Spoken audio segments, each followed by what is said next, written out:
As trade rumors around the league get more crazy as we get closer to the deadline, that along with trades that have actually happened with more to follow, we've talked about potential targets for the Vikings that I would deem realistic. That is, of course, if Kwesi Adolfo-Mensah decides to not play it safe.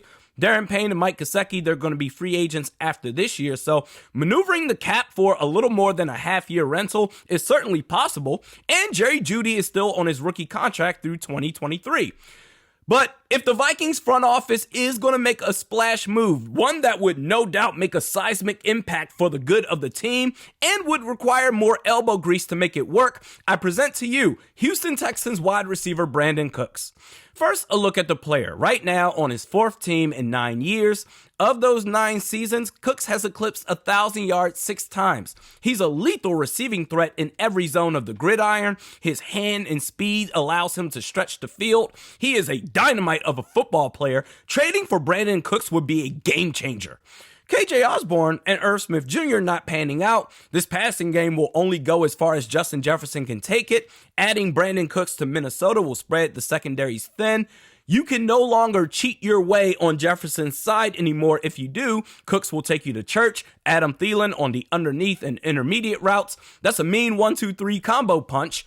The Vikings, according to NFL.com, the Vikings have the third fewest completions of 20-plus yards, 15 total. Trading for Cooks from the moment he played his first game in purple through the rest of the season, in that department, I think the Vikings would easily be top 7. This would be the ultimate move to make to ignite this offense to its peak potential, but now the elephant in the room. Brandin Cooks, this season has a cap hit of just under $10 million.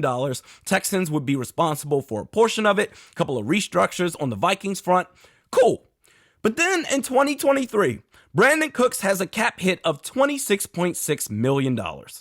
That is a giant task to make work within the books. According to overthecap.com, Vikings in 2023 have an estimated $5.7 million in cap. So I took the liberty of putting together this hypothetical solution.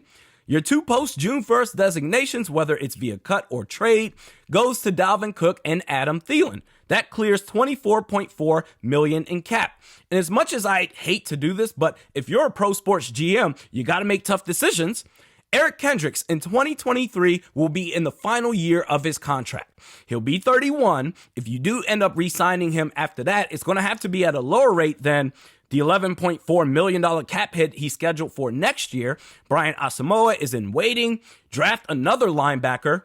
Cutting Eric Kendricks, you save $9.5 million in cap. Jordan Hicks, you gain another 5. These moves alone, the Vikings would gain $39 million in cap, going from 5.7 to 44.6. Problem solved. That takes care of 23. In 24, he's got a cap hit of 24.6, so if you want to cut or trade him then, you can save 16.5.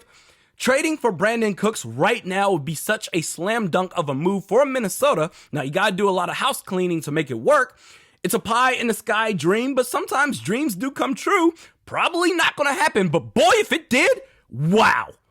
Comments time. Steven Charleston.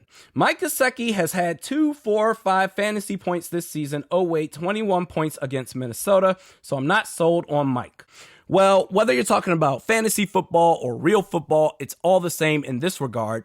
Mike Gesicki is no longer the starting tight end in Miami like he was in years past. From what I've read, it's because apparently he can't block, which, whatever. He only has 1 start so far this year, coincidentally against us, for his best game of the season. 6 catches for 69 yards and 2 touchdowns. Bring him over to Minnesota. He will be undeniably the tight end 1. Give him the starts he will produce. It's really that simple.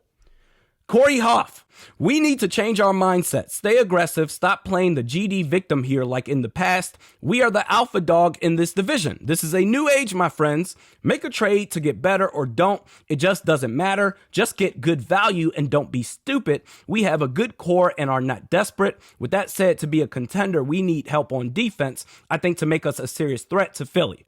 Amen.